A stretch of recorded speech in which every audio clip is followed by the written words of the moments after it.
नमामि धन्वन्तरिमादिदेवं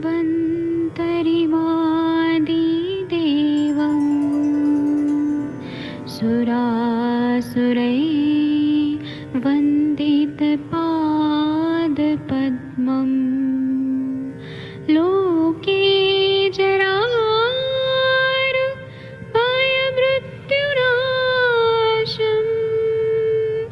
दातारमीशं विविधौषधीनां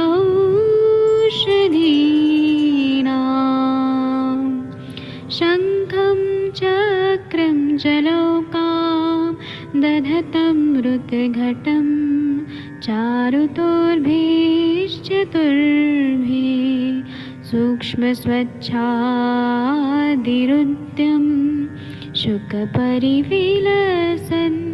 मौलिमं भोजनेत्रम् कालाम्बोदोज्ज्वलाङ्गं कटितटविलसत्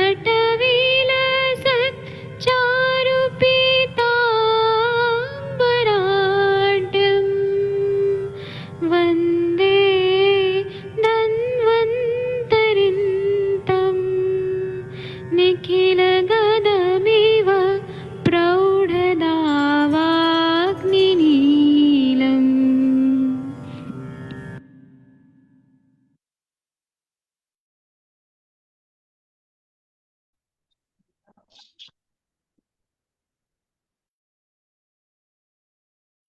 प्रणाम सभी लोग को। मैं वैद्य अरविंद पाठक आप सभी लोग का स्वागत करता हूं। आज का जो विषय मिला है वह है COPD, chronic obstructive pulmonary disease. तो इसके पेशेंट बहुत ज्यादा आ रहे हैं। तो आयुर्वेद में इसको कैसे देखते हैं, क्योंकि एलोपैथी में तो स्टेरॉइड देते हैं, इनहेलर्स देते हैं। तो हम लोग को आयुर्वेद में इसको अच्छे से क्लियर करते हुए आना चाहिए।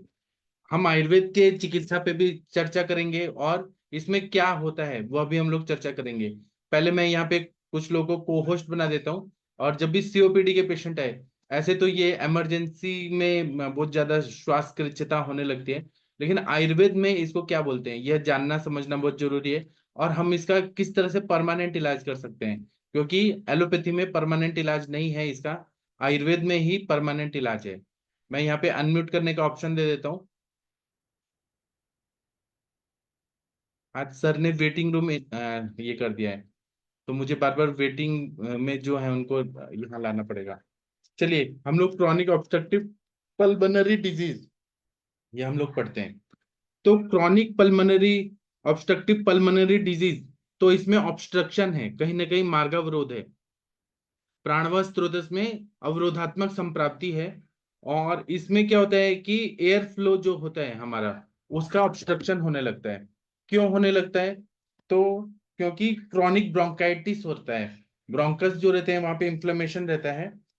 इसके वजह से कारण और हो सकता है कि जो लोग स्मोकिंग करते हैं बहुत ज्यादा, सिगरेट पीते हैं, बीड़ी पीते हैं, हुक्का पीते हैं, या फिर जिनको बार बार तमक श्वास है, तमक श्वास की बीमारी है, तम तो रात में उनको बहुत ज्यादा अंधेरा जैसा आने लगता है और रात में बढ़ जाता है, तमक श्वास है तो, और ये धीरे धीरे बढ़ने वाला कंडीशन रहता है। तो ये इसमें क्या सिम्टम रहते हैं, तो जो लोग बहुत ज्यादा सिगरेट स्मोकिंग करते हैं, बीड़ी पीते हैं, और उनको बहुत पुरानी खांसी हुई रहती है, उनका कफ बहुत ज्यादा निकल रहा है और सांस लेने में तकलीफ हो रही है, श्वास कृच्छता हो रही है, उनको ये ज्यादा होने का तकलीफ होता है। और जब उनको स्टेथोस्कोप से देखेंगे ना, तो लंग्स में रोंकाई, जैसे कबूतर बोल रहे हैं इस तरह से रोंकाई का एक आवाज आता है। अ, वो सांस लेने में इतना ज्यादा तकलीफ होने लगता है, जो ब्रीदिंग का जो साउंड है वो बढ़ जाता है और सांस छोड़ने में बहुत टाइम लगता है। फिजिकल एग्जामिनेशन में ये पता चलता है। दूसरा है कि एयर फ्लो का लिमिटेशन हमें दिखता है जब हम पल्मोनरी फंक्शन टेस्ट कराते हैं। तो पल्मोनरी फंक्शन टेस्ट में हमें पता चलता है कि सांस लेने में तकलीफ हो रही है। उसी तरह से मॉडर्न साइंस में तो ट्रीटमेंट दिया जाता है, एंटीबायोटिक दिया जाता है, कॉर्टिकोस्टेरॉइड्स दिया जाता है, लेकिन वो पूरी तरह से ठीक नहीं होता है। जिनको क्रॉनिक ऑब्स्ट्रक्टिव पल्मोनरी डिजीज हो गया वो बहुत ज्यादा तकलीफ में रहते हैं, परमानेंट क्योर नहीं है। आयुर्वेद में तो इसको बोलते हैं कि दुष्ट कफ हो गया है और वह ब्रोंकस में, प्राण वाही नलिकाओं में जाके कफ जमा हो गया है और रुबिस्त्यान कफ है वो चिपचिपा स्त्यान कफ है और लीन अवस्था में, लीन मतलब बहुत डीपली एंड रूटेड अवस्था में है। तो ये सारे लक्षण जो दिखते हैं वो वात कफात्मक लक्षण दिखते हैं। वात इसलिए कि जो श्वास वाहिनियां हैं वो सिकुड़ जाती है, संकुचित हो जाती हैं रुक्ष गुण की वजह से, और वहां पे कफ का आवरण हो जाता है। अब हम इसके बारे में हम लोग देखेंगे कि ये होता कैसे है, क्यों होता है। तो आयुर्वेद के हिसाब से अगर हम लोग देखें तो जिस व्याधि में वात को ऊर्ध्व गति प्राप्त होती है उसको श्वास रोग कहते हैं। यहाँ पे वायु शब्द से प्राण वायु को कहा जाता है।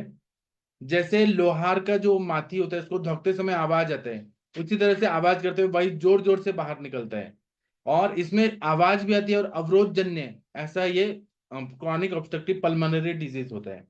इसमें श्वास की गति बढ़ जाती है, श्वासोश्वास की प्रति मिनट गति बढ़ती है। तो ये प्राणवायु स्रोत का व्याधि है। इसमें श्वासावरोध के कारण बाह्य सृष्टि में रहने वाला प्राण वायु जो है वो ठीक से शरीर को नहीं मिल पाता है। रक्त के साथ पूरे शरीर में संचार करने वाला रक्त जो है जीवन का कार्य भी अच्छे से नहीं कर पाता है, और ऑक्सीजन कम मिलता है। तो प्राण भय का मतलब प्राण का निकलने का डर रहता है, कभी भी सांस बंद हो सकती है, क्योंकि ऑब्स्ट्रक्टिव पल्मोनरी डिजीज है और क्रॉनिक है। तो पेशेंट जो है वो हमारा प्राणवायु को लेने का प्रयास करता है, लेकिन श्वासोश्वास गति बढ़ जाती है क्योंकि अंदर कफ जमा हुआ है पूरा, और कफ को निकालने के लिए एलोपैथी साइंस में कोई भी चिकित्सा नहीं है। वो केवल ब्रोंकोडायलेटर या एस्थेलिन जैसे या कुछ ऐसे इनहेलर्स वगैरह देते हैं कि टेम्पररी, जब तक उनका प्रभाव है मास्ट सेल्स पे तब तक वो खोलेगा लेकिन फिर चिपक जाएगा। तो उनके पास परमानेंट या स्टेरॉइड्स देते हैं, बस इतना ही है। लेकिन वृक्ष गुण उनसे बढ़ता है, कफ जो है वो वहीं का वहीं जमा रहता है। तो इसका अगर हम लोग देखें एनालिसिस करें तो श्वास की प्राकृतिक क्रिया में श्वास अंदर लेने की क्रिया जो होती है वो प्राणवायु के द्वारा होती है, और छोड़ने की क्रिया जो होती है वो उदान वायु के द्वारा होती है। श्वास लेते समय बाह्य सृष्टि में रहने वाला प्राणवायु शरीर में लिया जाता है, और प्राणवश तुरतस मतलब जिसमें फुफ्फुस आता है शारीर भाव में रूपांतरित करता है, और यह प्राणवायु शरीर में जीवन का कार्य करती है। और प्राणवायु का शरीर में प्रमुख स्थान नाभि भी है और पूरे अपने मस्तिष्क भी है। उदान वायु भी नाभि में रहती है, नासा नाभि गला शरीर ये भी बोला जाता है। तो और प्राण का जो प्राण है वो नाभि में रहता है। जैसे कि रावण को मारने के लिए रावण ने अपने नाभि में अमृत रखा था, तो प्राण जो है वो नाभि में है ऐसा माना जाता है। और प्राण व्यानादि जो पंचवात प्रकार है उसमें समाविष्ट प्राण वायु जो है और नाभिस्थ प्राण वायु दोनों अलग है। जो हम लोग ऐसे प्राण वायु जो मानते हैं तो हम लोग मस्तिष्कगत प्राण वायु मानते हैं, लेकिन यहाँ पे हम लोग सूक्ष्म रूप से विचार करें तो नाभि में भी प्राण है, प्राण वायु है। तो श्वासोश्वास क्रिया जब करते हैं तो हम लोगों ने शारंगधर संहिता में ये पढ़ा है मध्यम खंड में, नाभिस्थ प्राण पवन स्पृष्ट्वा हृत कमलांतरम कंठात बहिर्निर्याति पातों विष्णु पदामृतम पित्वा चाम्बर पीयूषम पुनरायति वेगता धारित अखिलम जीवम देहम जीवयन च जठरानलम। ऐसा हम लोगों ने श्वासोश्वास की क्रिया जो है वह हमने शारंगधर संहिता में पढ़ा हुआ है।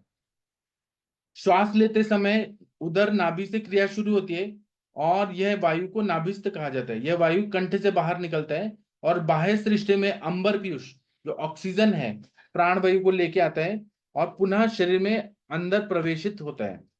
इस प्रकार ये वायु जो है देह और जठर अग्नि का धारण करता है। श्वासोश्वास की संपूर्ण क्रिया का यथार्थ वर्णन यहाँ आया है। प्राणवह स्त्रोतस में बाह्य सृष्टि के इस प्राणवायु का शरीर स्थान में रूपांतरण परिणमन होता है। शरीर भाव में परिणत हुआ यह प्राणवायु प्राणो ही शोणितम अनुवर्तते ऐसा बोला जाता है। मतलब प्राण ही शोणित का अनुवर्तन करता है। और मॉडर्न साइंस भी मानता है कि हीमोग्लोबिन जो रहता है वो कितना इंपॉर्टेंट रहता है, और हीमोग्लोबिन के साथ में ऑक्सीजन लगता है तभी, और ऑक्सीजन नहीं मिला तो फिर वो कोई कार्य ही नहीं हो पाएगा, इतना महत्वपूर्ण है। तो इसलिए रक्तम जीवित स्थिति जब बोलते हैं तो रक्त को प्राप्त होने वाली उपाधि भी इसी प्राणवायु से मिलती है, और ये पूरे शरीर के साथ संचरण करता है प्राणवायु। तो श्वास रोग में प्राणवायु की दुष्टि हो जाती है, इसी कारण बाह्य सृष्टि में जो प्राणवायु है वो शरीर से ठीक प्रमाण से नहीं शरीर में मिल पाता है। जो ब्रह्मांड में वो हमारे शरीर में है। हम प्राण लेते हैं अंदर और उसको जीवित रखने के लिए पूरा बॉडी में सर्कुलेशन होता है ब्लड को। तो ये जो प्राणवायु की प्राणवायु स्रोत की दृष्टि होती है उसमें क्या होता है कि कफ बहुत ज्यादा बढ़ जाता है और वायु का प्रकोप हो जाता है।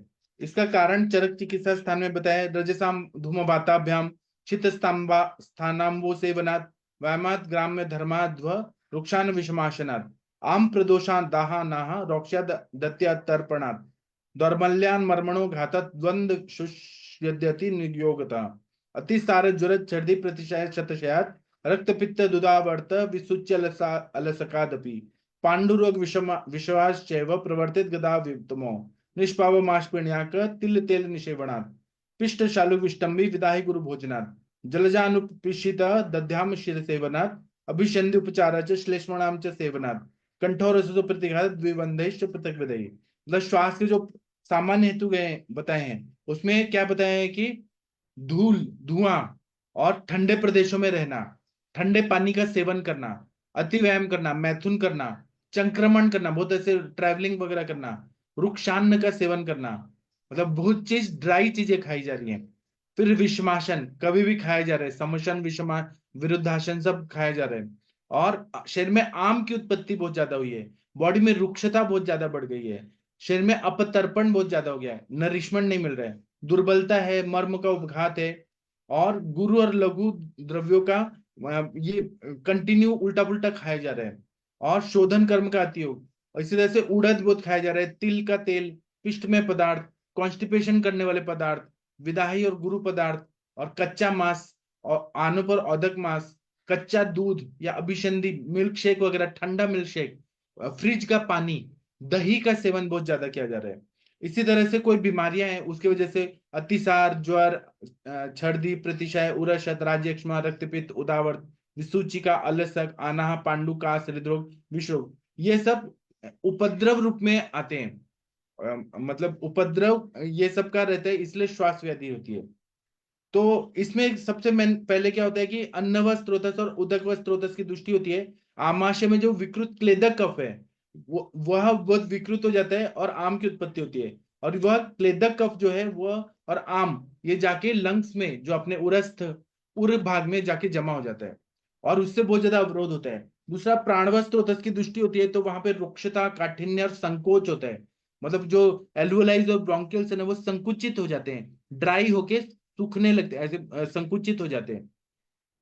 और अवरोध होता है यहाँ पे कफ की वजह से, क्लेदक कफ ही जाके विमार्गमन होके वहां पे बैठ गए, और फिर शरीर को फिर ऑब्स्ट्रक्शन होने लगता है, स्त्रोतरोध होता है, तो अच्छे से ऑक्सीजन नहीं मिल पाता है, तो श्वास की प्रति मिनट गति बढ़ जाती है और श्वास रोग हो जाता है। तो यहाँ पे वायु का भी रोल है और कफ का भी है। अब अगर हम तमक श्वास देखें तो तमक श्वास में जो बताया गया है कि श्वास का वेग इतना ज्यादा लगता है कि आंख के सामने अंधेरा छाता है, तमः प्रवेश होता है, इसलिए इसको तमक श्वास बोलते हैं। दूसरा तमसा वर्धते नित्यम, मतलब ये रात को ज्यादा बढ़ जाता है, इसलिए इसको तमक श्वास बोलते हैं। रात श्वास के वेग ज्यादा लगते हैं। मैंने ऐसे पेशेंट देखे हैं जो रात रात भर बैठे रहते हैं, सो ही नहीं पाते हैं, और आसनो लभते सुखम, जब बैठते हैं तो उनको सुख की प्राप्ति होती है, लेटते हैं तो उनका श्वास बढ़ जाता है। बहुत ही डेंजरस कंडीशन होती है, और इसमें वायु भी स्वकारणों से प्रकोपित होता है, कफ भी विमार्गक हो जाता है, कफ भी बढ़ा हुआ रहता है, और श्वास वाहिनी में रुक्षता कठिनता आ जाती है वायु की वजह से, संकोच निर्माण हो जाता है, और रुक्ष संकुचित श्वास नलिकाओं में कफ से अधिक अवरोध होने से श्वास वेग आने लगता है। प्राणवायु स्त्रोतस में स्थान वैगुण्य रहता है, तो इसके वजह से वहां यहाँ पे तमक श्वास ऐसा कंडीशन होता है, क्रॉनिक ऑब्स्ट्रक्टिव पल्मोनरी डिजीज, तमक श्वास, आयुर्वेद में तमक श्वास बोलते हैं और मॉडर्न में chronic obstructive pulmonary disease, COPD ऐसे बोला जाता है।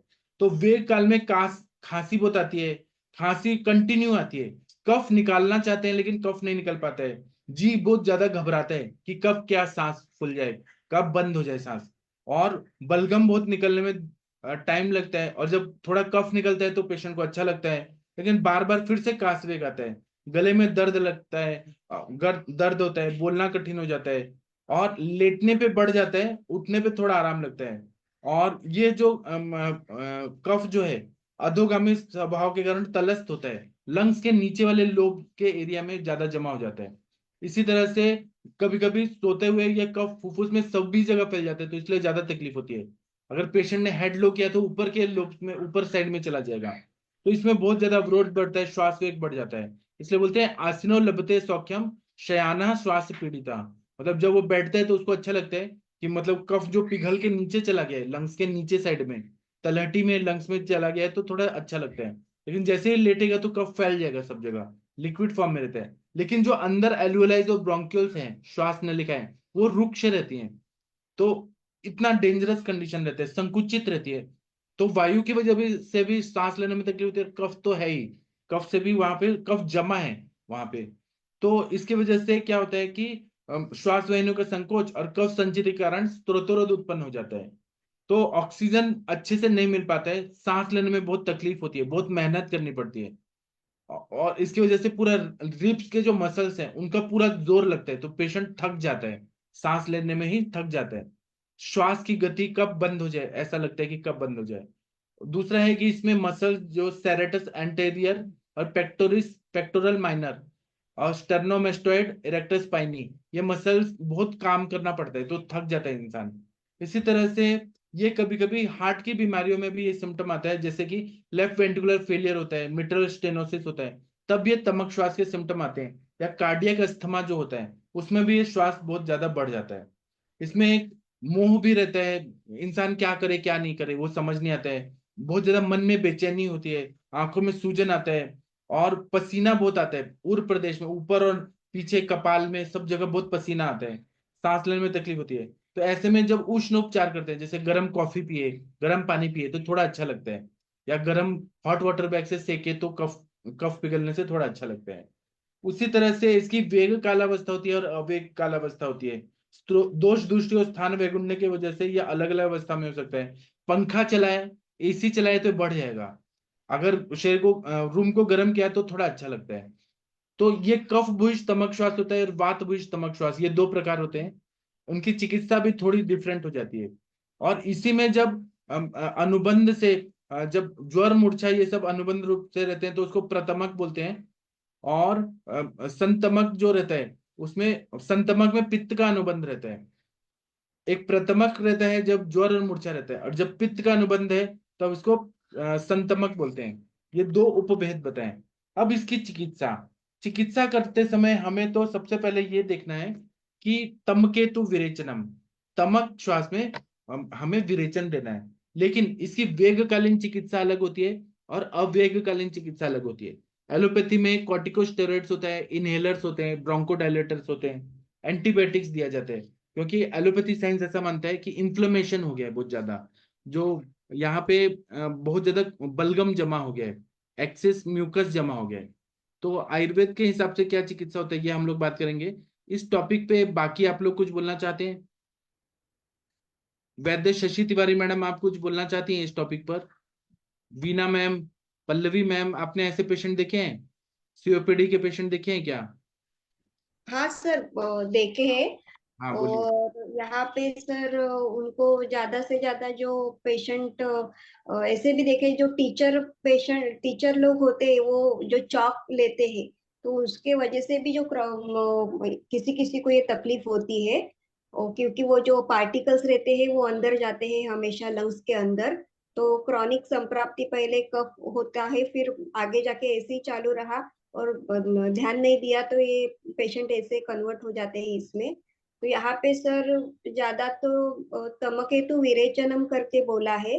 तो विरेचन देंगे और वैसोडाइलेटेशन जो एक्शन होती है, ऐसे जो ड्रग्स रहते हैं जैसे कनकासव है, वासका वासकासव है, वो अच्छा काम करते हैं। और इसमें बहुत बार जो सांस फूलना ये जो बात आती है तो उसमें अक्सर जो श्वास कुठार है, या तो एक कॉम्बिनेशन है कि तालीस आदि चूर्ण और सहस्त्रपुटी अभ्रक भस्म, अगर ये कॉम्बिनेशन करके देते हैं, थोड़ा सा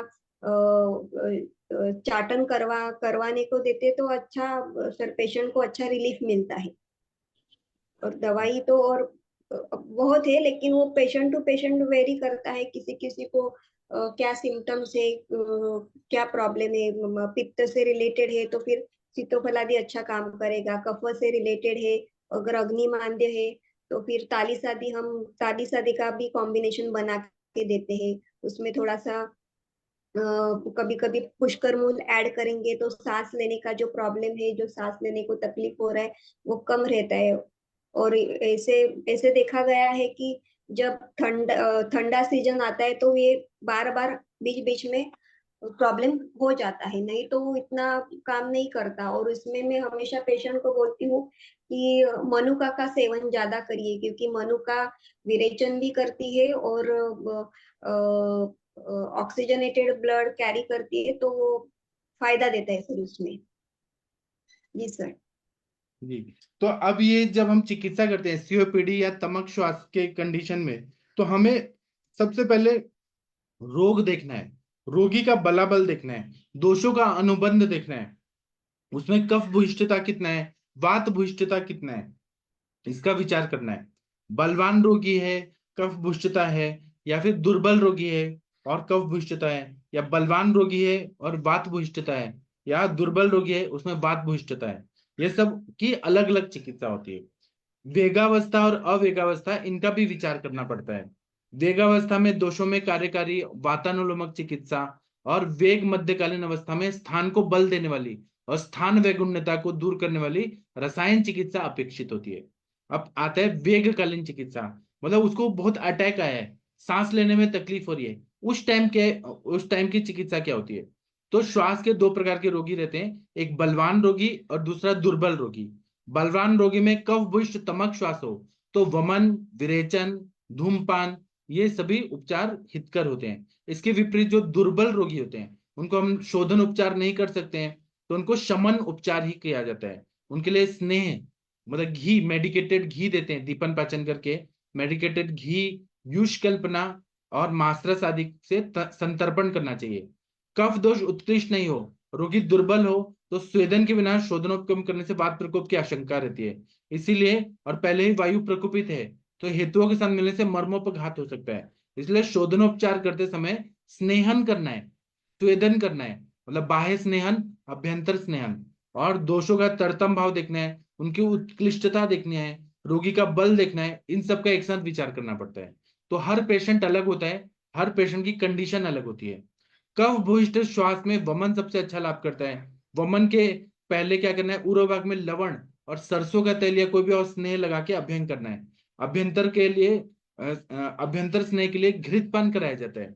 स्निग्ध द्रव्यों से स्वेदन कराते हैं, इससे ग्रथित कफ जो है विलयित हो जाता है और कोष्ठ शाखा से कोष्ठ में आपके द्रवीभूत हो जाता है। धातुओं से अलग अलग होता है, स्रोतस में मृदुता आती है, वातानुलोमन भी होता है। ऐसे में रोगी को स्निग्ध पदार्थ का सेवन करा के कफोत्क्लेश हो जाता है, तो उसमें वमन कराना चाहिए। जैसे मदन फल, बचा, यष्टि मधु, पिपली और सेंधाव, शहद आदि द्रव्यों से वमन कराया जाता है। अगर बहुत ज्यादा वेगावस्था है, तमक श्वास की कंडीशन है, तो विरेचन कराना सबसे अच्छा रहता है। तम के तो विरेचनम, क्योंकि उसमें एक पित्त का अनुबंध वाला तमक श्वास है, तो विरेचन कराने से बहुत सारा कोष्ठ की शुद्धि हो जाती है, पेशेंट को अच्छा लगता है। और उसके बाद में, और वो जो नासिक के जो पीटी जोशी सर थे, वो बोलते थे कि जब भी आप शोधन करें उसके पहले मात्रा बस्ती दे दें। मात्रा बस्ती देने से वायु का शमन हो जाता है और पेशेंट सुखपूर्वक वमन या विरेचन कर सकता है। वो उनका सिद्धांत बहुत ही अच्छा लगता है, ऐसे मैंने भी किया है। वमन के एक दिन पहले जब मैंने मात्रा बस्ती दे दिया, या 7 दिन मात्रा बस्ती दिया, जब स्नेहन स्वेदन हो रहा था उसी टाइम घृत पान के साथ मात्रा बस्ती दिया, और 8वें दिन वमन कराया तो बहुत अच्छा फायदा हुआ, या विरेचन कराया तब भी अच्छा फायदा हुआ। उसी तरह से हमें दोषोत्क्लेश अच्छा होने के लिए, आकंठ प्राशन के लिए लवण रस, गन्ने का रस, यष्टि मधु फांड देके कोई भी का प्रयोग कर सकते हैं। वमन से दुष्ट स्त्यान ग्रथित कफ निकल जाते हैं, स्त्रोतस खुल जाता है और श्वास का वेग तुरंत कम हो जाता है। उसके बाद में कफ अगर गले में अटका हुआ है तो धूमपान कराते हैं। धूमपान के लिए धतुर पत्र, मनशिला, बाजरे का आटा जैसे उष्ण तीक्ष्ण वातानुलोमक द्रव्यों का इस्तेमाल करके उसका धुआं सूंघने के लिए देना है, उससे आंख बंद करके। उससे क्या होता है कि कफ जो चिपका है वो निकल जाता है, पेशेंट को अच्छा लगता है। इसी तरह से तमक श्वास का वेगावस्था में विरेचन लाभदायी होता है। तो इसमें तमक श्वास में जो प्राण वायु का प्रतिलोम गति है उसको अनुलोम गति प्राप्त होती है, मतलब ऊपर से नीचे अनुलोम गति है वह प्राप्त हो जाती है। इसलिए तमक श्वास में विरेचन चिकित्सा सबसे अच्छी रहती है। विरेचन या कफ दोष पर कार्यकारी महत्वपूर्ण रहता है, और चरकाचार्य जी ने एक उदाहरण से इसका विषय का स्पष्टीकरण किया है। चरक कहते हैं कि सीधे मार्ग से बहने वाला पानी बीच में कोई अवरोध उत्पन्न हो तो अपना मार्ग छोड़कर अन्यत्र सभी जगह फैल जाता है। सीधे रास्ते से अगर रास्ता ब्लॉक है तो चारों ओर फैल जाएगा और फिर हाहाकार उत्पन्न कर देता है। जैसे बाढ़ का पानी है, सब जगह फैल जाता है। अगर नदी का रास्ता खुला है तो पानी अच्छे से बहेगा, फिर बाढ़ नहीं आएगी। लेकिन अगर रास्ता अच्छे से नहीं है तो वो बाढ़ आ जाता है। उसी तरह से यहाँ पे वायु जो है वो, उसका रास्ता ब्लॉक है तो वो चारों ओर फैल जाता है और कफ ने उसका रास्ता को ब्लॉक किया है। तो जब हम लोग कोई भी विरेचन वगैरह कराते हैं तो स्रोतस खुल जाते हैं, वायु का मार्ग विशुद्ध हो जाता है। जैसे पाइप है, पूरे छोटे छोटे एल्वेलाइज ब्रोंकियल्स में जो कफ जमा है, जब हम दोषों को निकालते हैं तो पूरा रास्ता खुल जाता है, वायु को रास्ता मिल जाता है। क्योंकि विरेचन की दवाइयां ही गर्म होती हैं, वो बहुत सारे कफ को निकाल लेती हैं। क्लेदक कफ भी आमाशय से निकल जाते हैं बहुत ज्यादा। तो फिर क्लेदक कफ का अभाव होता है तो कफ जो है कॉम्पनसेट करने के लिए नीचे सरक जाता है, मतलब अपने रास्ते में आ जाता है। इसीलिए वमन विरेचन कराना सबसे अच्छा रहता है। और चरक चिकित्सा स्थान में क्या बताया, यद किंचित कफ वातग्न मुष्टम वातानुलोमनम भेषजम पानमत्रम व तदिदम श्वास हिक्किनो। इसका मतलब ये है कि श्वास में जो शमन चिकित्सा करनी है वो वात कफग्न होना चाहिए, उष्ण और वातानुलोमक होना चाहिए। औषध अन्न पान सभी में ऐसे ही उष्ण और वातानुलोमक वात कफग्न दवाइयों का प्रयोग हमें करना चाहिए। उसी तरह से वेगकालीन अवस्था में शोधन के समान शमन चिकित्सा का भी प्रयोग दोषों के बलाबल का विचार करके करते हैं। तो उसमें वात प्रकोप ना हो, ऐसा हमें हमेशा ध्यान में रखना चाहिए। इसमें कफ बहुत ज्यादा मात्रा में रहता है तो कफ का सतत वेग रहता है, खांसने पे थोड़ा ही बलगम निकलता है क्योंकि स्त्यान कफ है, बहुत ऐसे चिपका चिपका, ऐसा लीन अवस्था में है, रोगी बहुत अस्वस्थ रहता है। तो उसमें हमें तिल तेल या महानारायण तेल अगर पीने के लिए दें, 2-2 चम्मच गर्म पानी के साथ दें, तो जो सीओपीडी का जो अटैक है उसमें बहुत अच्छा फायदा हो जाता है। इसी तरह से चंदन बला लाक्षादी तेल या नारायण तेल को पीने के लिए दें, तो तेल है ना वो क्या करेगा, पूरा स्त्रोतस को सॉफ्ट कर देगा, जो रुक्षता बढ़ी है, संकोच है वायु की वजह से, और कफ को भी पिघला देगा क्योंकि तेल है।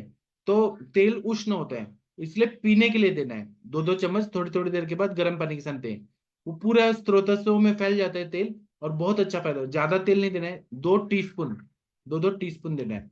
उसी तरह से कफ प्रधान तमक श्वास में कफ निष्ठीवन बहुत आता है, बेचैनी बहुत ज्यादा रहती है, और उर परीक्षण करते हैं तो आर्द्र और कफ ध्वनि मिलती है। इस अवस्था में उष्ण रुक्ष और कफग्न उपचार देना चाहिए।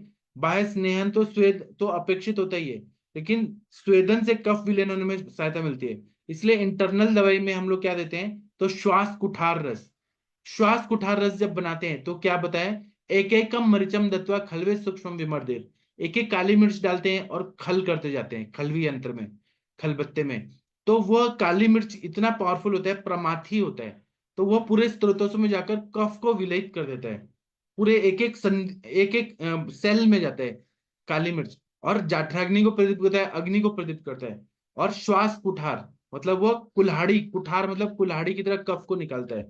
इसी तरह से श्लेष्मांतक रस, समीर पन्नग रस, चतुर्भुज रस, मल्ल सिंदूर, मल्ल सिंदूर है सूक्ष्म स्त्रोतोगामी है, कफ को विलयन कर देता है, वायु का अनुलोमन करता है। कनकासव ब्रोंकोडायलेटर होता है। इसी तरह से श्वास कुठारी कफ बहिष्ठ श्वास के लिए उत्कृष्ट कल्प है। इसमें घटक रूप में होने वाला जो मरीच है अत्यंत रुक्ष है, उष्ण होने से इसमें वात प्रकोप भी हो सकता है क्योंकि बहुत ज्यादा उष्ण कटु रहता है। तो उसके लिए हमें वात भूयिष्ठ वाला जो है उसमें श्वास कुठार नहीं यूज करना है। ये हमेशा याद रखिए, जहां पे रुक्षता बड़ी है और कफ नहीं निकल रहा है, वात भूयिष्ठ में श्वास कुठार नहीं यूज करना है, और करना है तो घृत देके फिर श्वास कुठार का प्रयोग करें।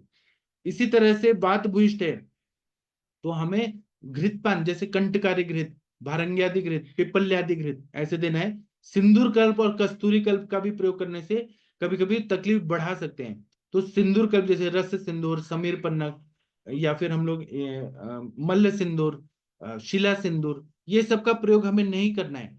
जो वात प्रधान है उसमें वायु का प्रकोप बढ़ा देता है क्योंकि रुक्षता उत्पन्न करता है, कफ को सुखाता है बहुत ज्यादा।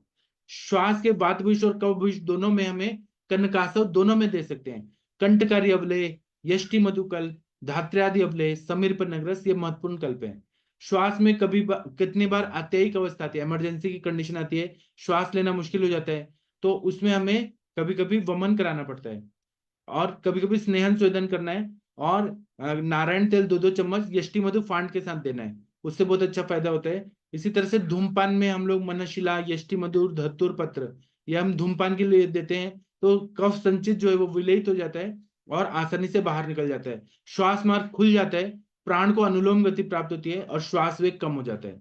इसके बाद में क्या बताया है कि सर्वेषां गृहणो हेल्प शक्यश प्रायशो भवेत् नत्यर्थम शमनोपायो वृषो अशक्यस्य कर्षणम तस्मात् शुद्धा अशुद्धांश्च शमने बृहणैरपि हिक्का श्वासार्दितान जंतु प्रायशः समुपाचरेत्। किसी भी व्याधि में जब हम करते हैं तो हमें जो लंघनीय है उनको कभी बृहण नहीं करना चाहिए। मतलब जो मोटे लोग हैं उनको बृहण चिकित्सा नहीं देना है, और जो बृहणीय है, जो जैसे कृष इंसान है, जो बृहण करने योग्य है, उनको लंघन नहीं देना चाहिए। इसका हमेशा ध्यान में रखना है। दूसरा यह अग्निमांद जनित होता है, तो हमें सबसे पहले दीपन, पाचन, अनुलोमन, इस पे हमें ध्यान देना है, अग्नि को बढ़ाना है ना। तो इसमें श्वास व्याधि में कफ से अवरोध होता है। ये व्याधि जो है सीओपीडी, ये आमाशय उद्भव है, आमाशय समुद्भव है। तो आम पचन के लिए लंघन की आवश्यकता होती है, तो थोड़ा सा लंघन कराना जरूरी होता है, और फिर जहां बृहण करना है वहां बृहण करना है। कभी कभी सीओपीडी में खून भी आता है, रक्त की उल्टी भी होने लगती है, ऐसे गंभीर उपद्रव हो सकते हैं। तो शोधनोपक्रम जब भी हम लोग कर रहे हैं तो हमें मात्रा बस्ती दे के जब सीओपीडी में हम लोग वमन कराएं या विरेचन कराएं, तो वो ना कंट्रोल मेथड में होता है, बहुत अच्छा फायदा होता है। अवेगकालीन जब अवस्था होती है, जब वेग नहीं आ रहा है, तो स्त्रोतसों को बल देने वाली रसायन चिकित्सा करते हैं, जैसे चतुष्षष्टि पिपली, वर्धमान पिपली या 64 प्रहरी पिपली, इसका प्रयोग करते हैं। च्यवन प्राशावलय, धात्री अवलय का प्रयोग करते हैं। भल्लातक के कल्प जो है, भल्लातक आसव वगैरह, भल्लातक अवलय, ये खाने के लिए देते हैं। और दूसरा है कि वात और कफ का प्रकोप ना हो, इसलिए धूल, धुआं और शीतल हवा, एसी, फैन, ठंडा पानी, दही और मीठे फल, ये सबसे हमें दूर रखना चाहिए। और शीत विदाही अग्निमांद्यक पदार्थों का सेवन टालना चाहिए। रात में श्वास का वेग ज्यादा आता है, तो खाना खाने के बाद तुरंत सोना नहीं चाहिए, उससे कफ का प्रकोप होता है। रात को खाना खा के टहलना चाहिए। शाम को जल्दी जल्दी खा लेना है और कम खाना खाना है। लघु और द्रव स्वरूप रहना चाहिए। और हमारे सर बोलते हैं कि 40 साल के बाद एक ही टाइम खाना खाने को बोलना है। और आहार में द्रव, उष्ण, लघु, दीपन पाचन करने वाले द्रव्य ज्यादा देना चाहिए। लहसुन और अदरक अगर दें खाने में तो सीओपीडी में फायदा होता है। और स्नान के लिए, पीने के लिए गर्म पानी का प्रयोग करें, और नहीं तो क्या होगा, श्वास का वेग बार बार आने लगता है। और वर्षा ऋतु और ठंडी में बहुत ज्यादा बढ़ जाता है, बाकी सीजन में वो कम रहता है। मैं इसलिए बता रहा हूँ क्योंकि वर्षा काल शुरू हो गया है, सीओपीडी के पेशेंट बहुत आएंगे आपको, सीजन शुरू हो गया है। तो यह प्राणवश स्त्रोतस का व्याधि है, आमाशय भव है, व्याधि है। तो इसलिए में हमें क्या करना है कि अग्निमांद्य है कि नहीं वो देखना है। अर्श ग्रहणी अतिसार, अर्श व्याधि भी रहे तो सीओपीडी का अटैक आता है, क्योंकि वेगावरोध नेचुरल तरीके से हो रहा है, मल नहीं निकल रहा है, अपान वायु नहीं निकल रहा है। तो अर्श है, ग्रहणी रोग में भी, अतिसार में भी ये रोग हो जाते हैं, तो इसको ध्यान में देखना है। इसी तरह से अगर ब्लीडिंग वाला है पाइल्स, तो नागकेशर, हिंग और जैसा त्रिकटु जरूरत है, शर्करा, कर्पूर द्रव्यों का प्रयोग हम लोग तमक श्वास में करते हैं। इसी तरह से सम शर्कर चूर्ण, हिंग वाष्टक चूर्ण, कर्पूर आदि चूर्ण ये देते हैं, तो कर्पूर आदि चूर्ण तो बहुत ही अच्छा काम करता है। इसी तरह से परपटी कल्प, रस परपटी वगैरह देते हैं तो बहुत अच्छा फायदा होता है। और फिर जब परपटी कल्प रहता है, ग्रहणी कला अच्छी रहती है, अग्नि अच्छा रहता है, तो श्वास का वेग नहीं आता है। इसी तरह से हमें अपुनर्भव चिकित्सा के लिए उनको पहले वर्षा ऋतु के पहले ही वमन दे देना चाहिए। वसंत ऋतु में तो दे ठीक है, लेकिन वर्षा ऋतु के पहले भी दे दें तो बहुत अच्छा फायदा होता है। साल भर फिर श्वास का वेग नहीं आता है। और दूसरा, अगर वेग भी आएगा तो बहुत कम पावर का आएगा। दूसरा है कि स्नेह पान के लिए तिल तेल दें या घृत कल्पना दें। दूसरा क्या है कि जब घृत पिलाते हैं स्नेहन के टाइम, तो जितना मात्रा में दे रहे हैं वो देने के बाद भूख न लगे तब तक खाने को नहीं देना है, स्नेह का जीर्ण होने के बाद ही खाने को देना है। इसीलिए मदन फल, पिपली, बच्चा, यष्टि मधु का हमें वमन कराना चाहिए दोषोत क्लेश होने पे। और यष्टि मधु फांड, गन्ने का रस, दूध या लवण रस से, लवण जल से हमें कफ को निकालने के लिए वमन देना चाहिए। संसर्जन क्रम भी देना चाहिए। और वायु का रुक्ष गुण बढ़ा है, उसके लिए तेल या घी शरीर में जाना जरूरी है। आप बस्ती से दीजिए या फिर ऊपर से घी खिलाइए, कैसे भी दीजिए, तो जो श्वास वाहिनियां जो है संकुचित हो गई, रुक्ष हो गई हैं, उनको सॉफ्टनेस आती है, फिर श्वास लेने में अच्छा हो जाता है।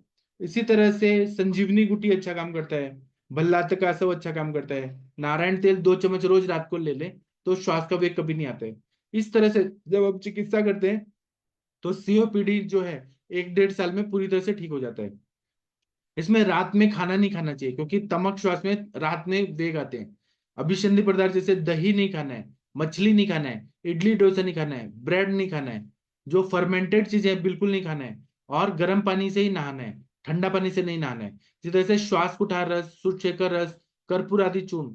सुरशेखर इसलिए क्योंकि तमक श्वास में पित्त का अनुबंध रहता है, तो इसलिए वहां पे भ्रम वगैरह रहता है, तो इसलिए सुचेकर कर्पूर आदि चूर्ण दे तो बहुत अच्छा फायदा होता है। इसी तरह से हेमगर पुट्टली रस, अब्रक, सहस्त्रपुटी अब्रक, हेमाब्र कर्पूर देते हैं, तुलसी और अदरक के रस के साथ देते हैं, बृहदवाद चिंतामणि रस, श्वास का चिंतामणि रस, श्लेष्मांतक रस, महालक्ष्मी विलास रस, त्रैलोक की चिंतामणि रस। ऐसे बहुत सारी दवाइयां हैं जो बहुत अच्छा काम करती हैं। आप लोग कुछ और बोलिए, फिर मैं और बोलता हूँ। हाँ वीना मैम बोलिए आप। हाँ सर, आपने तो बहुत अच्छा बताया। महत्वपूर्ण एक गोष्ट है कि सिर्फ श्वास की चिकित्सा करने से ज्यादा, और हमारे पास आते हैं हमेशा पेशेंट तो वो तमक श्वास जैसे ही आते हैं। और उसमें आपने जो बोला कि ये आमाशय समुद्भव व्याधि है, तो आमाशय के ऊपर जो काम करने वाली दीपन पाचन कम करने वाली ऐसी ही दवा उसके साथ श्वास के औषधों के साथ दे दिया तो ज्यादा अच्छा और ज्यादा उपयोग जल्दी होता है। ये ज्यादा महत्वपूर्ण मुझे लगता है। और इसके जो प्रकार बताए हैं वो अलग अलग एक व्याधि है, ऐसा मुझे लगता है। इसके पहले मैं एक थोड़ा मैं ये क्या देती हूँ ये बोल दूं क्या सर? हाँ बताइए बताइए। नमक श्वास में मैं यष्टि मधु के साथ नारायण तेल या तिल तेल मुहुर्मुहु देती हूँ, गरम करके, गरम पानी के यष्टि मधु को आत गरम करके उसमें ये तेल मुहुर्मुहु थोड़ी थोड़ी देर के बाद लेने को बोलती हूँ। मगर इसमें भी ये जो प्रकार दिए हैं सच में ये प्रकार नहीं है। महाश्वास, ऊर्ध्व श्वास, छिन्न श्वास, ये अलग अलग व्याधि है और हमेशा हमें डिफरेंशियल डायग्नोस करना पड़ता है कि ये समझ में आना ही पड़ता है वैद्य के। बराबर कहा। मैं तो तमक श्वास बोला था, लेकिन आपने सही बोला। सीओपीडी में महाश्वास भी हो सकता है, ऊर्ध्व श्वास भी हो सकता है, शुद्ध श्वास भी हो सकता है, मतलब हर तरह के श्वास। तो इसमें अवस्था हिसाब से हमें डायग्नोसिस करते हुए आना चाहिए। सही बोला और आपने। इसका डिफरेंशियल मैं बता दूं क्या सर? हाँ बताइए बताइए, जरूर बताइए। हाँ, इसमें महाश्वास, ऊर्ध्व श्वास, छिन्न श्वास, तमक श्वास, शुद्र श्वास, स्थौल्य में भी श्वास लगता है, रुद्रोग में भी श्वास लगता है, पांडु, उदर, राजयक्ष्मा, पार्श्वशूल में भी श्वास लगता है सर। तो इसका स्वभाव महाश्वास में कैसा होता है तो अशुकारी होता है, ऊर्ध्व श्वास में, छिन्न श्वास में अशुकारी रहता है, मगर तमक श्वास चिरकाली रहता है, शुद्र श्वास भी चिरकाली रहता है, स्थौल्य का श्वास भी चिरकाली रहता है, रुद्रोग का पांडु में, उदर में, राजयक्ष्मा में चिरकाली रहता है और पार्श्वशूल में अशुकारी रहता है इसका स्वभाव। इसका स्वरूप उपद्रव स्वरूप महाश्वास में रहता है। ऊर्ध्व श्वास में उपद्रवात्मक रहता है। छिन्न श्वास ये स्वतंत्र व्याधि है और तमक श्वास में श्वास एक लक्षण स्वरूप रहता है। क्षुद्र श्वास में भी लक्षण स्वरूप रहता है, स्थौल्य में भी लक्षण स्वरूप रहता है, रुद्रोग, पांडुरोग, उदर और राजयक्ष्मा, पार्श्वशूल में भी लक्षण स्वरूप रहता है। श्वास का वैशिष्ट्य क्या रहता है? महाश्वास में उसका आवाज ज्यादा आता है, उसका श्वास का आवाज आता है। ऊर्ध्व श्वास में उच्छ्वास, दीर्घ उच्छ्वास रहता है। छिन्न श्वास में विषम श्वास रहता है। तमक श्वास में दीर्घ वेग आते रहते हैं और क्षुद्र श्वास में आयासेन श्वास या श्वास लेने को तकलीफ होती है। स्थौल्य में भी आयासेन श्वास होता है। रुद्रोग में अल्प श्वास रहता है मगर श्वास होता है। पांडु में भी आयासेन श्वास रहता है, उदर में भी आयासेन श्वास रहता है।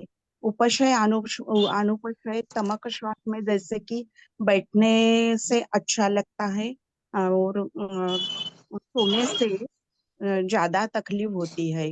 और क्षुद्र श्वास में आराम करने से उपद्रव थोड़ा कम होता है। और स्थौल्य में विश्रांति से भी उपशय मिलता है, और रुद्रोग में भी विश्रांति से और पांडु में भी विश्रांति से उपशय मिलता है। साध्यत्व कैसा रहता है इसमें? तो महाश्वास में अरिष्ट सूचक रहता है, महाश्वास में श्वास लक्षण। ऊर्ध्व श्वास में अरिष्ट सूचक रहता है, छिन्न श्वास में अरिष्ट सूचक रहता है। और ये तमक श्वास वैसा ही कष्ट साध्य है। क्षुद्र श्वास सुख साध्य रहता है। स्थौल्य में भी कष्ट साध्य रहता है। रुद्रोग में कष्ट साध्य, पांडु में, उदर में, राजयक्ष्मा में और पार्श्वशूल में भी कष्ट साध्य रहता है। कुलज कुछ इतिहास रहता है श्वास का, तर उसमें महाश्वास में कुछ कुलज इतिहास नहीं रहता। ऊर्ध्व श्वास छिन्न श्वास में कुलज इतिहास नहीं रहता, मगर तमक श्वास में कुलज इतिहास रहता है। स्थौल्य में भी कुलज इतिहास रहता है और अन्य श्वास में कुलज इतिहास नहीं रहता। अन्य और कुछ लक्षण उसमें दिखते हैं। महाश्वास में दौर्बल्य रहता है, ज्वर रहता है और नेत्र के सामने तमक प्रवेश आता है, मूर्छा आती है। ऊर्ध्व श्वास में दौर्बल्य रहता है, ज्वर रहता है, वैसे ही मूर्छा आती है। छिन्न श्वास में भी ज्वर रहता है, दौर्बल्य रहता है और मूर्छा आती है। और तमक श्वास में प्रतिशाय से तमक श्वास शुरू होता है। हमेशा ही नहीं मगर बहुत ज्यादा टाइम प्रतिशाय से तमक श्वास की शुरुआत होती है। स्थौल्य में क्षुधाधिक्य रहता है और स्वेदाधिक्य भी रहता है। सर बस इतना ही कहना था, आप आपने पहले बहुत अच्छा बता दिया। आपने जब शुरू में ज्वाइन किया था आयुष दर्पण, तो आपको हिंदी बोलने में कितना तकलीफ था? अभी आप हाँ नॉन सर। स्टॉप ना 20 मिनट बोलिए, 20 मिनट कंटिन्यू बोलिए आप। इतना अच्छा हिंदी आपने सीख लिया। हाँ और सर। संस्कृत भी थैंक कितना बढ़िया बोलती हैं आप। बहुत। Thank you sir. हाँ, thank you ma'am. Anurita madam, आप कुछ बोलना चाहेंगी सीओपीडी पे, क्रॉनिक ऑब्स्ट्रक्टिव पल्मोनरी डिजीज पे? अनुरिता मैडम कुछ बोलना चाहेंगी आप? महेंद्र सर कुछ बोलना चाहेंगे? शशि मैम कुछ बोलना चाहती हैं आप? जो भी कुछ सर बोलना चाहते हैं। डिस्टरबेंस हाँ, आएगा। आपने और मेन कानड़े मैम ने बहुत अच्छा बताया। इसकी वजह से डायफ्रेक्शनल डायग्नोसिस सच में बहुत जरूरी है। जैसे सीओपीडी है हमारे जो टॉप 11 डिसीज जिसमें से ज्यादातर मौतें होती है उसमें से काउंट किया जाता है। पिछले साल का जो डाटा है उसमें ऑल ओवर वर्ल्ड जो 200 मिलियन सीओपीडी केसेस थी डिटेक्टेड, उसमें से तकरीबन 1.8 बिलियन जो भी है वो गुजर चुकी एक साल में। सो ट्राई टू अंडरस्टैंड, इसको इतना हल्के में नहीं लेना चाहिए। और हमारे इंडिया में तो क्या है, स्मोकर्स एंड नॉन स्मोकर्स दोनों में भी पाया जाता है। तो ये मॉडर्न में इसका ट्रीटमेंट सबको मालूम है क्या है। पहला antibiotic, then antibacterial, then steroid, and उसके बाद में जो भी स्टीरॉयड सारी जो भी उसके साइड इफेक्ट्स उसको झेलने के साथ में they become cardiac patient also. लेकिन जो आप बता रहे हैं, जो आयुर्वेद में बताया गया, वो बहुत शाश्वत है। इतने सुंदर रिजल्ट आते हैं, इवन स्टेटस से हम निकाल सकते हैं। और लाइन ऑफ ट्रीटमेंट आपने बहुत बढ़िया दिया है। सर यहाँ पे बहुत बारिश हो रहा है तो आपको शायद डिस्टर्बेंस होगा, मैं ट्रैवलिंग में हूँ, मैं सुनती हूँ सर। अभी डॉक्टर हरिहर सर आपके सोमनाथ में 2 पेशेंट का वमन कराया था, आप थोड़ा उनके बारे में बताएंगे सर? डॉक्टर हरिहर सर, हाँ सर, उनको दोनों क्या अभी तो तकलीफ था? सही है। हाँ बताइए सर। दोनों अभी सही है। और एक का तो कोई अभी मैसेज नहीं है, 1 महीना की दवाई दे दिया है, तो वो अवलेह दिया था ना। हाँ, तो क्या और मतलब उनको पहले क्या तकलीफ था? पहले तो सर वो डेक्सानिडेरिफाइलिन ऐसे इंजेक्शन छोटी उम्र में ही उसने चालू कर दिया था। अच्छा, तो तो और अभी तो हाँ, उस टाइम से तो किसी को लेना नहीं पड़ा है। और जब आए थे और उसी टाइम आपने एक तमक श्वास वाला दर्दी पेशेंट था, ख्याल हो तो, बोमन हाँ, कराया था, ज्यादा कफ निकला था। हाँ, वो उसको 3 महीने के बाद अभी सीजन थोड़ी बदली तो बाद में उसको हुआ था, लेकिन ये कनकासव चालू किया उनका तो उसको भी ठीक है। तो सर आप उनको बुला के 7 दिन का मात्रा बस्ती दे दीजिए ना तेल हाँ का। सर, अब तो ये वर्षा ऋतु शुरू हो गई है तो उसको मात्रा बस्ती चालू कर दिया, तीनों को दे दूंगा सर। हाँ तीनों को दे दीजिए। और आपने क्या अवलेह दिया था वो बताइए सबको। खंडकारी अवलेह दिया और अश्वगंधा। हाँ और आसवरिष्ठ में श्वास कुठार रस आसल में कनकासव दिया, वो बड़ी उम्र का था ना, 60 हाँ से ज्यादा उम्र वाला, हाँ उनको दिया। हाँ। तो इसमें ना हम लोग और क्या क्या दे सकते हैं रसायन के रूप में कि वो फिर से ना हो। हमने शोधन कर लिया है, शमन दे दिया है, पेशेंट को ठीक कर दिया है। तो आपके पेशेंट या किसी को भी गुडुचि का चूर्ण दे सकते हैं, यष्टि मधु 10-10 ग्राम दे सकते हैं। और हम लोग आरगवत कषाय दे सकते हैं जिससे उनका पेट साफ हो रोज का रोज। कॉन्स्टिपेशन नहीं होना चाहिए, इसको ध्यान में रखना है। और ये लॉन्ग टाइम के लिए हम लोग दे सकते हैं। गुडुचि का चूर्ण, यष्टि मधु का चूर्ण 10-10 ग्राम और आरगवत कषाय 100 ml रोज रात को सोते टाइम। उसी तरह से अगस्त हरितकी दे सकते हैं भूखे पेट। च्यवनप्राश अवलेह दे सकते हैं 10 ग्राम रोज। अश्वगंधा चूर्ण दे सकते हैं, शुंठी का चूर्ण दे सकते हैं। और चंद्रामृत रस, श्वास कुठार रस, लक्ष्मी विलास रस, दशमूलारिष्ट, ऐसे बहुत सारे द्रव्य हैं जो हम लोग देते हैं। तो पेशेंट ना, मेरे एक पेशेंट थे उनको सीओपीडी था। तो उनको मैंने एक बार वमन कराया और मैंने उनको कंठकारी अवलेह लिख के दे दिया कि आपको जहां से भी, क्योंकि उनका एयरफोर्स में थे तो वो बोले कि मैं आपके पास नहीं आ पाऊंगा, आप लिख के दो। तो मैंने कंठकारी अवलेह दिया। उन्होंने 5 साल खाया कंठकारी अवलेह और फिर वो 5 साल के बाद आए मुझे मिलने। मैंने उनको 2005 में वमन करा के दिया था, 2010 में आए और बोले कि डॉक्टर साहब मैं आपके पास नहीं आ पाया, मैं पोस्टिंग चला गया था जम्मू कश्मीर, वहां पे सियाचिन बॉर्डर पे मेरा काम था और मैं 5 साल कंटकारी अवलेह खा रहा हूँ, हर महीने में 1 किलो खा रहा हूँ मैं। और 5 साल के बाद मुझे कोई सीओपीडी नहीं है, अस्थमा नहीं है, लेकिन मैं डर के मारे खा रहा हूँ कि फिर से ना हो जाए। और उनको फिर नहीं हुआ, तो उनका हेल्थ भी अच्छा हो गया। फिर मैंने कहा आप एक बार एक्सरे कराइए। तो एक्सरे में उनका लंग्स इतना मजबूत दिख रहा था, लंग्स पैरेन्काइमल लेयर पूरा अच्छे से हील हो गए थे पूरा। ये फायदा होता है आयुर्वेद का। तो और बोले मेरे को ज्यादा खर्चा भी नहीं आता, कंटका रेवले उस टाइम पे 200-300 रुपए किलो आता था। बोले मेरे लिए तो ये कुछ भी नहीं है, मैं एलोपैथी का सारा दवाई बंद कर दिया हूँ और एकदम ठीक हूँ। और डर के मारे ले रहे थे। दूसरा क्या है कि इसमें निदानार्थक आहार विहार है, जैसे दही नहीं खाना है, दिन में नहीं सोना है, फ्रूट्स खा के पानी नहीं पीना है, और ठंडा फ्रिज का पदार्थ नहीं खाना है, और जो अम्लकर आहार विहार है, फर्मेंटेड चीजें हैं वो नहीं खाना है, और इसमें बैलेंस डाइट खाना है, और वात शामक आहार विहार होना चाहिए। रात्रि जागरण हो रहा है, स्ट्रेस ले रहे हैं। कल मेरे को एक मैडम का फोन आया कि मेरे को पीरियड शुरू हो गए और मेरे पति से मेरी बहुत लड़ाई हुई और मैं रात को 3 बजे सोई हूँ सुबह, और मैं इतना हेडेक हो रहा है मुझे, आज पूरा दिन हेडेक हुआ। तो मैंने उनको कहा कि आप थोड़ा सो जाइए और कुछ खाइए मत। तो ये जो लड़ाई झगड़ा भी जो रहते हैं ना, लड़ाई झगड़ा, रात्रि जागरण, इससे भी वात का प्रकोप होता है।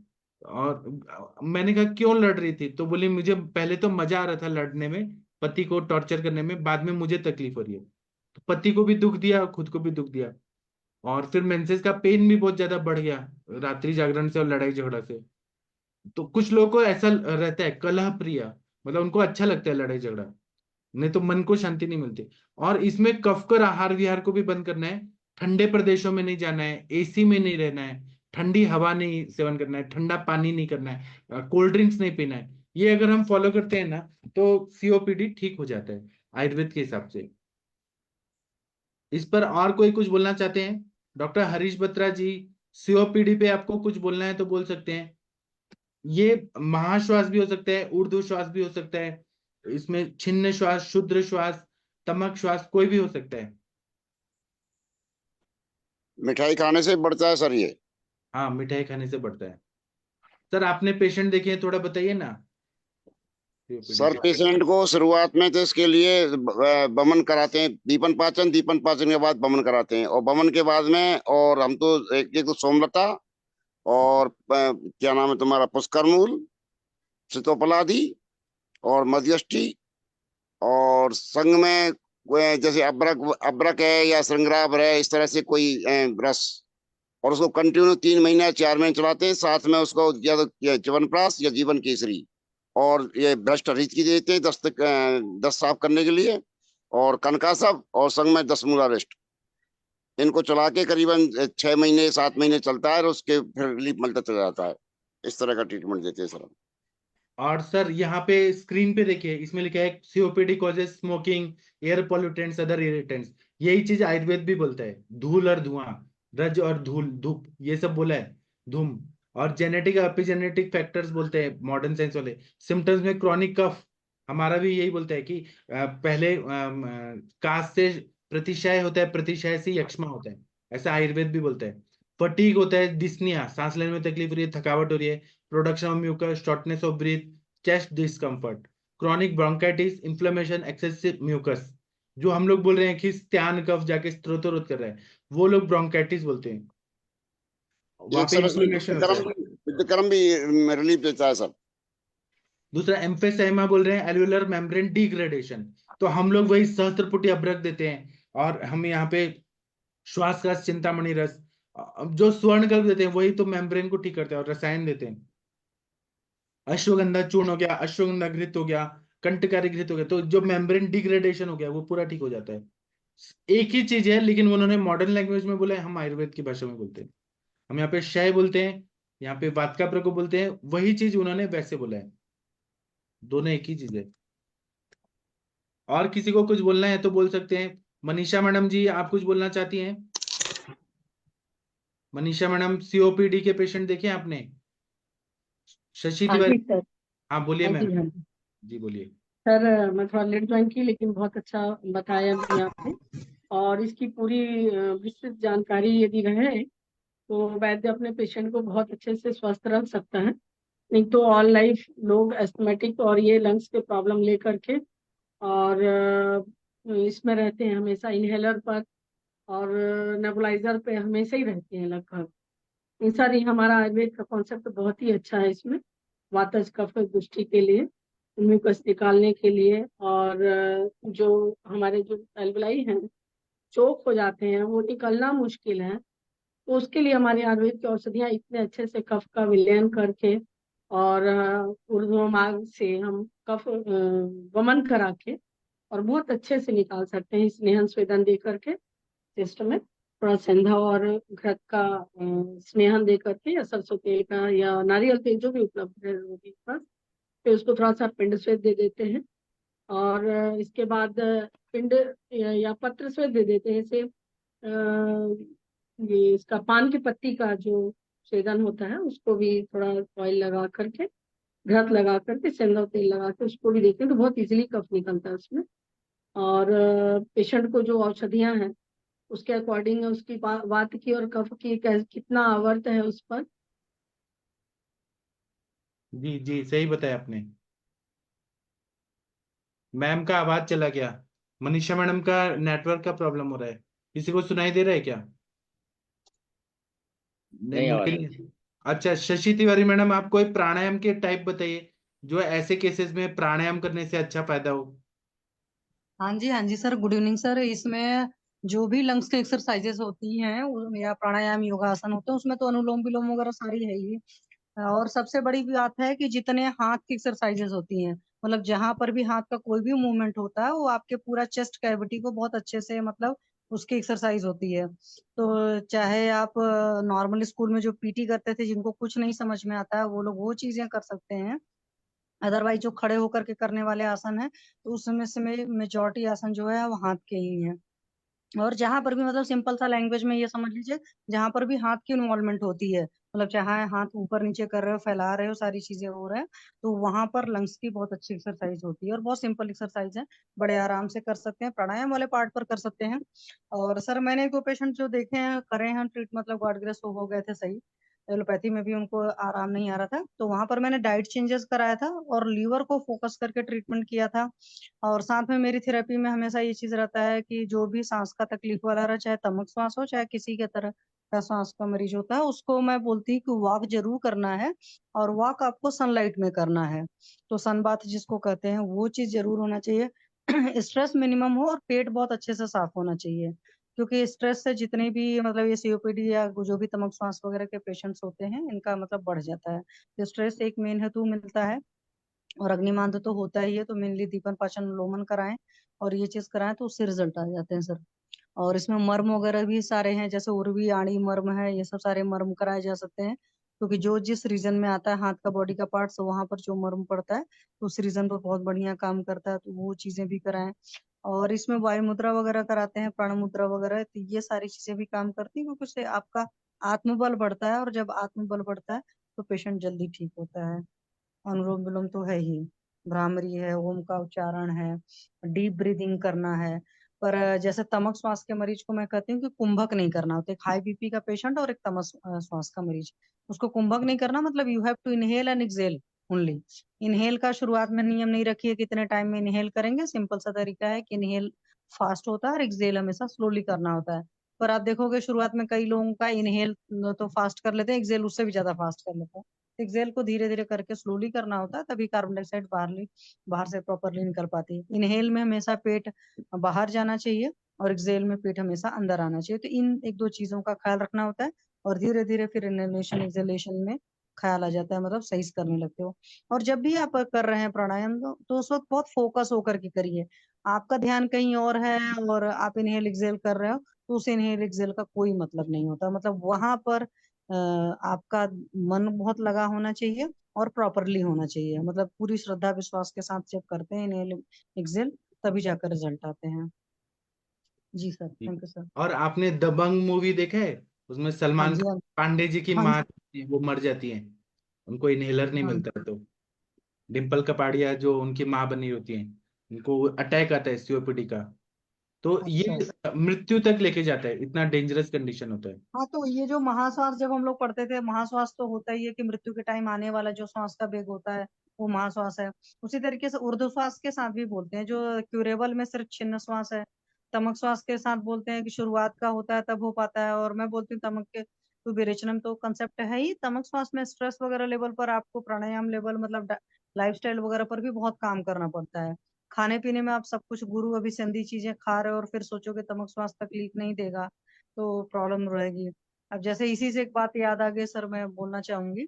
जैसे बच्चे होते हैं ना, उनको बोलते हैं ना कि फिजियोलॉजिकल जॉन्डिस वगैरह हुआ है, और फिर उसके बाद ऐसे बच्चों को ब्रोंकियल अस्थमा बचपन में जो हो जाता है। तो क्योंकि मेरे बेटे को भी हुआ था, इसलिए मुझे बहुत अच्छी तरीके से याद है। तो उस टाइम मैं कहीं पर भी ले गई थी, चाहे आयुर्वेद एलोपैथ दोनों ट्राई किया था, बट किसी ने ये नहीं पूछा था कि स्टूल कैसा है। और मुझे आज भी याद है कि उसका बचपन में जो स्टूल रहता था वो स्टिकी स्टूल रहता था। तो अगर हम स्टिकी स्टूल को ठीक करते तो अपने आप मेडिसिन का जरूरत वगैरह बहुत कम हो जाता है, धीरे धीरे चीजें कम हो जाती है। हालांकि बच्चे जब बड़े होते हैं वो प्रॉब्लम ठीक हो जाती है, बट बचपन में भी छोटे बच्चों का भी स्टूल स्टिकी है कि नहीं है, इस तरफ जरूर ध्यान देना चाहिए। चाहे आप ब्रोंकियल अस्थमा उनको डायग्नोस करोगे बच्चों का है, कुछ टाइम बाद ठीक हो जाएगा, वो चीजें नहीं है। आयुर्वेद के हिसाब से प्रॉपरली चले तो वहां पर भी बहुत जल्दी रिजल्ट आ जाते हैं। तो खाने पीने हर चीज का बच्चों में भी ख्याल रखने की जरूरत है। जी सर, इसीलिए तो थैंक हम यू। लोग चिकित्सा में पहले अर्श ग्रहणी अतिसार है कि नहीं, वो देखते हैं, यकृत का कार्य अच्छा करते हैं, इसलिए दीपन पाचन अनुलोमन, इससे हमारी सारी चिकित्सा शुरू होती है। पर आयुर्वेद 20 का साल बेसिक पहले वही नहीं लेते आता हैं। था ना मुझे। जी, कोई बात नहीं, लेकिन दीपन पाचन अनुलोमन करने से ठीक होते हैं। और यकृत पे काम किया तो श्वास है तो यकृति, श्वास ठीक करना है तो यकृत को ठीक करिए। और जी अभी जी। बीना मैम ने भी कहा कि ग्रहणी कला पे करना है, तो इस पे हम लोग परपटी कल्प यूज करते हैं ना, कितना बढ़िया काम होता है। जी अग्नि को ठीक करना है, ग्रहणी को ठीक करना है, अपने आप सब ठीक हो जाता है। क्लेदा कफ बढ़ेगा ही नहीं, क्लेदा कफ नहीं बढ़ेगा तो जाएगा नहीं ऊपर, वायु का प्रकोप नहीं होगा, ऐसा है। और आज के जमाने में जो डॉक्टर लोग बोलते हैं घी मत खाओ, ये मत खाओ, आप हरिहर सर को पूछिए, वमन कराते टाइम कितना घी पिलाते हैं, और सबको वमन कराया इतना बलगम निकला। हरिहर सर आपको याद है वो सारे पेशेंट को कितना बलगम कफ निकल रहा था? बहुत बहुत सर, वो लास्ट में जो हमने वो मेरे पोते को कराया, तो मैंने उसी दिन ही आपको पूछा था सर कि सर इतना बलगम नाक में से भी इतना निकलता लीट। हाँ, और कितने मतलब पुराना रहता है, कितने जमाने का चिपका रहता है। इसलिए तो शोधन चिकित्सा है, वो आयुर्वेद का यूनिक कॉन्सेप्ट है, वो उसको कोई चैलेंज नहीं है दुनिया में। आप लोग असली में सच में पुण्यात्मा लोग हैं, जो आप लोग इतने आयुर्वेद के पवित्र शास्त्र के मतलब काम कर रहे हैं, इतना अच्छे हैं कि आप लोग ऐसी बीमारियों को ठीक कर पा रहे हैं। अभी हरिहर सर ने जिनको वमन कराया उनको श्वास का वेग आया ही नहीं, 3 महीना हो गया, मतलब वो कोई एलोपैथी दवाई नहीं ले रहे, एकदम ठीक ही है एकदम। ठीक है, अभी आप लोगों को कुछ और बोलना है? सर दिक्कत ये होता है कि 10-15 साल जो दवाइयाँ खा खा के आते हैं ना एलोपैथिक स्टेरॉइड, उनमें बहुत दिक्कत जाता है। वमन भी कराते हैं और वो पथ्य का पालन नहीं करते तो उनको फिर रिपीट होता है, ये भी परेशानी आती है उनके साथ। तो वमन क्या है कि साल में एक एक बार वो कराते रहें और औषधि समन औषधि लें, तो निश्चित तौर पे उनको ठीक हो ही जाता है ये। तो उनको रसायन देना, मैंने बताया ना, एक मेरे पेशेंट थे एयरफोर्स के, वो 5 साल तक उन्होंने कंटकारी अवलेह खाया। ऐसे रसायन कंटिन्यू खाना चाहिए। जी जी, नाड़ी शोधन प्राणायाम ये बहुत अच्छा कॉन्सेप्ट अपना, ये जो आम पाचन तो बहुत ही अच्छा इसमें रिजल्ट आता है महाप्राणव स्रोत के लिए। और गृहिणी तो है ही मेन चीज अपने पास। औषधियां तो बहुत अच्छी हैं आयुर्वेद में, बस यही है कि पेशेंट भी उतना कोऑपरेट करे। हाँ, अभी जी देखिए इसमें जो नीचे वाला एक है chronic bronchitis, inflammation, excessive mucus, यही चीज आयुर्वेद बोलता है कि रक्त श्वास वाहिनियां जो है वो संकुचित हो जाती है, वायु का रुक्ष गुण बढ़ता है, वायु के रुक्ष गुण से रुक्षता आ जाती है, और कफ भी वहां पे स्त्रोतरोध करता है, कफ स्त्यान होता है, लीन होता है। जो हम आयुर्वेद में पढ़ते हैं, ऋषि मुनि लोगों ने जो कहा है वही चीज एलोपैथी साइंस भी बोलता है कि narrowed airline, Titan smooth muscles. अब टाइटन स्मूथ मसल में मतलब वायु ने पूरा रुक्षता कर दी है वहां पे। और जो डॉक्टर लोग बोलते हैं कि घी मत खाओ, तेल मत खाओ, कोलेस्ट्रॉल बढ़ेगा, तो आयुर्वेद में तो हम लोग घी खिला के ही सब करते हैं, स्नेहन शोधन करते हैं। जी। सर एक बात बोल दो। हाँ बोलिए सर। सर आप अभी, अब आज तो नहीं, कभी टाइम मिले तो कंटकारी अवलेह अच्छी तरह से कैसे बनता है वो ठीक है, सभी वैद्यगण कंटकारी को अवलेह बताए पे थे। मैं एक लेक्चर लूंगा जी। जी सर, और अपना इस अभी का माप प्रमाण सब बता देना। हाँ, ग्राम में वो तोला ने वो सब नहीं जो ग्राम में ओल्ड है बताऊंगा। वो कितने को हाँ, समझ नहीं आया। ग्राम में। और मैं कंटिन्यू 1 घंटा पढ़ा सकता हूँ कंटकारी अवले पे। हाँ सर। मेरे एक एक लेक्चर सुचेकर पे 1 घंटा 1.5 घंटे का लेक्चर है, सब यूट्यूब चैनल पे। इतना कंटिन्यू कोई नहीं बोलता है, लेकिन मैं बोल सकता हूँ। और और सर ये, सभी वैद्यगणों ये अपने आप से बनाएगा ना तो अच्छा रिजल्ट आएगा मेरे हाँ ख्याल। जी, उसमें ज्यादा वो नहीं है, चीनी का चाशनी बनाना है और कंटकारी का पंचांग लेके आके काढ़ा बना के मैं बताऊंगा ऐसे। इसमें जी देखिए सर। हेल्दी जो है नॉर्मल एल्वेलाई कैसे है, इम्फेसिमा जो है तो उसमें air trapped in alveoli, enlarged alveoli, ये कैसा है पूरा, सब स्त्रोतोरोधजन्य संप्राप्ति है यहाँ पे। तो हम लोग यही वमन से पूरा करते हैं शमन। और हमारे सूक्ष्म औषधियां जो है श्वास कुठार में, जो मरीच है काली मिर्च, वो पूरा कफ को पिघला देता है, इतना बढ़िया दवाई है। हेलो। जी बोलिए। हाँ, मैं असली में अपने सर के पीडीएफ से बता रहा हूँ, आपको पीडीएफ चाहिए तो मैं दे दूंगा, सबको मैं भेज दूंगा। ठीक है, तो मैं अभी सेशन बंद करता हूँ, टाइम हो गया है। अभी आप लोग 9 बजे मिलिए, और जो लोग हमारा ग्रुप ज्वाइन करना चाहते हैं वो लोग फॉर्म भरिए, गूगल फॉर्म भर के फिर आ जाइए। तो थैंक यू, प्रणाम सभी लोग को, 9 बजे मिलते हैं।